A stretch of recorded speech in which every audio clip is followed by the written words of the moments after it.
This is my casino hotel, Mock.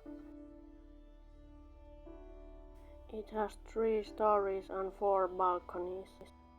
At the first floor there is no interior, but at the second floor there is 2 hotel rooms.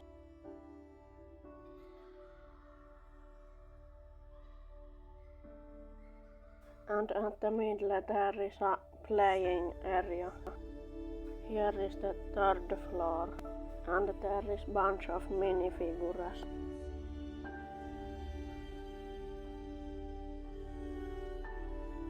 Also, I have scattered around little details.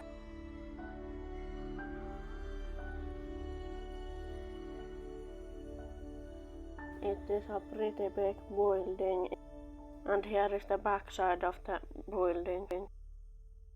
I used a bunch of big pieces so it would be bigger building. And I built it at 32 by 32 base plate. And there is a little sign.